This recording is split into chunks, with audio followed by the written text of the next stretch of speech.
Hey, this keeps getting better.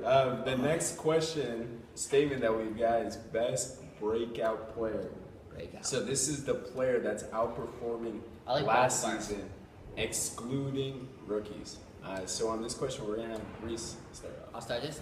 So my breakout player is going to be Marquise Goodwin. One, he's an ex-Olympic player, or Olympian, so he's fucking fast as fuck. Two, pre Jimmy Garoppolo, he had 2.3 catches, 50 yards. When he had Jimmy Garoppolo, he had 5.5 catches and 77 yards. And I don't know if you've seen the clip, he torched the shit out of Richard Sherman. His speed is going to kill people. You don't think about this? He had 2 touchdowns last year. 2! He's definitely going to build off that. He's going to progress so much more than 2 touchdowns. So he's my breakout player. All right, Reese, wrapped it up quick. All right, Drew, what you got for us? Look, my breakout player is Trey Burton. I'm sold on this guy, man. He was talented as the second tight end in Philadelphia. He scored 5 freaking touchdowns. He goes to an offense with a quarterback that needs a tight end, all right? This preseason, he's played in 92% of his snaps. He's received 33% of Mitch Trubisky's targets. And in the slot, he's lined up 43% of the time. Offensive coordinator Matt Nagy loves versatile tight ends. He comes from Kansas City, where Kelsey lined up at 50% in the slot. So you got Trey Burton being the new Travis Kelsey in this offense. It's done. Security blanket, high upside. I'm sold, man. That guy, I'm counting on it. I just traded for him in another league.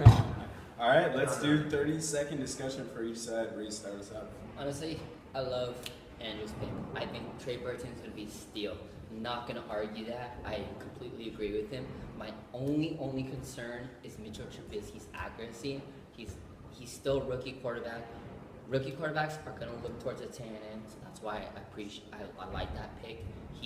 When he was the backup to Hurts in the games he played, he was a great receiver. He put up 14 plus PPR points in fantasy league, so I'm not even going to argue it. I like the pick. All right, Drew, what you got for us?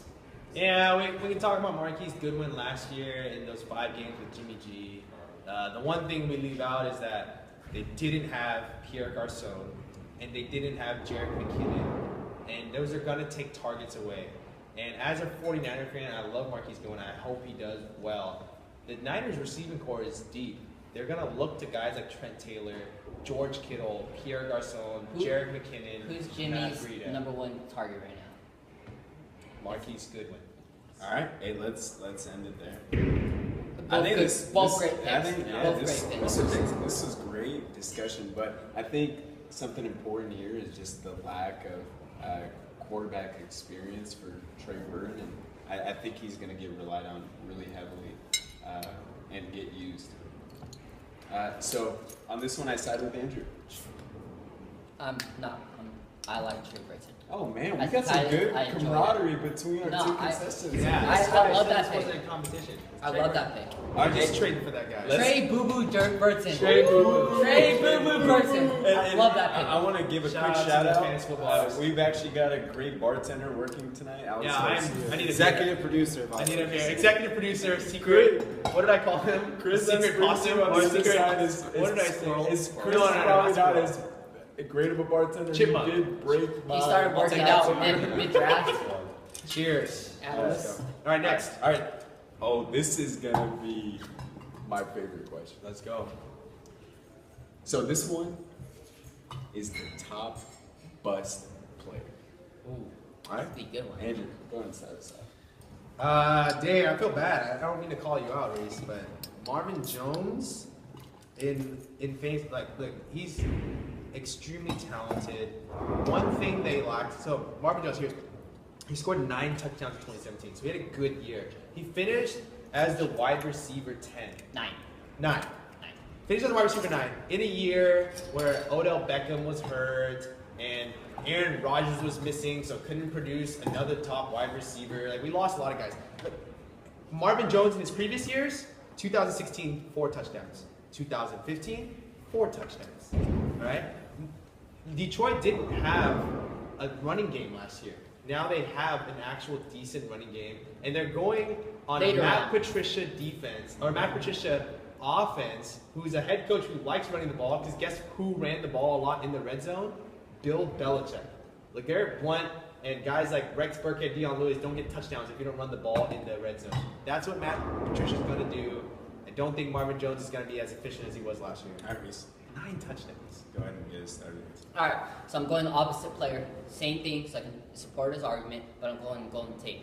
The reason why I'm going Golden Tate. All right, preseason, week 2, I know it's preseason, but in 2 wide formation, who was the stars?